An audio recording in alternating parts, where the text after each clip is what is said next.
தமிழ்நாடு என்றைக்குமே டெல்லிக்கு out of control என்கின்ற சவாலில் வெற்றி பெற வேண்டும் என்று முதலமைச்சர் மு.க.ஸ்டாலின் தெரிவித்துள்ளார். திருவள்ளூரில் திமுக மற்றும் அதன் கூட்டணி கட்சி வேட்பாளர்களை ஆதரித்து முதலமைச்சர் பரப்புரை செய்தார். அப்போது தமிழ்நாட்டிற்கு ஆபத்து எப்போதும் வடக்கிலிருந்துதான் வரும், வடக்கிலிருந்து வரும் என்டிஏ என்ற ஆபத்தை தடுத்து நிறுத்த தயாரா என பொதுமக்களிடம் கேள்வி எழுப்பினார். அதிமுக ஆட்சியில் தமிழ்நாடு பலமுறை தலைகுனிந்தது. பதவிக்காக தமிழ்நாட்டின் உரிமைகளை விட்டுக் கொடுத்தவர்தான் எடப்பாடி பழனிசாமி என்று குற்றம் சாட்டினார்.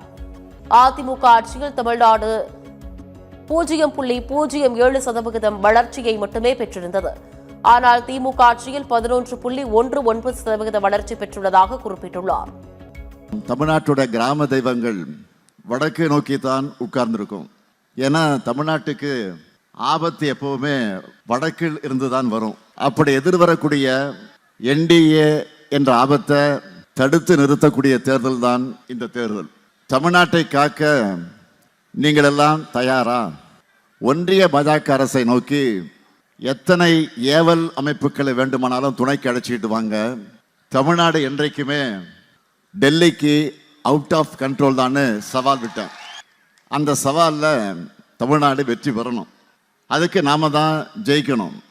டிஎம்கே அன்ஸ்டாப்பபிள்னு திராவிட மாடல் 2.0 ஆட்சியை நாம் அமைச்சே ஆகணும்.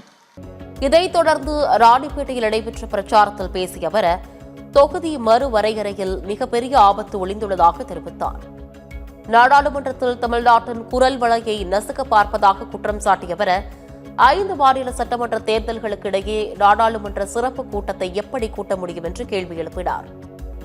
மக்களை திசை திருப்புவதற்காக தொகுதி மறுவரையை இப்பவே நடத்தியாகணும்னு பாஜக அரசு திட்டமிட்டு துடிதுடித்துட்டு இருக்கு.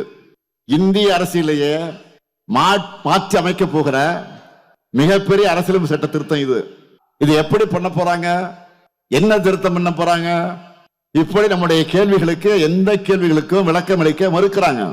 இவங்க இப்படி ரகசியமாக மறைச்சு பண்றாங்கன்னா அதுல கண்டிப்பா பெரிய சதி திட்டம் இருக்குன்னு தான் அர்த்தம். தென் மாநிலங்களும் வட மாநிலங்களுக்கும் மாநிலங்களுக்குமான இடைவெளியை அதிகரிச்சு இது மூலமா நாடாளுமன்றத்தில் நம்முடைய குரலை நசுக்க பார்க்கிறாங்க.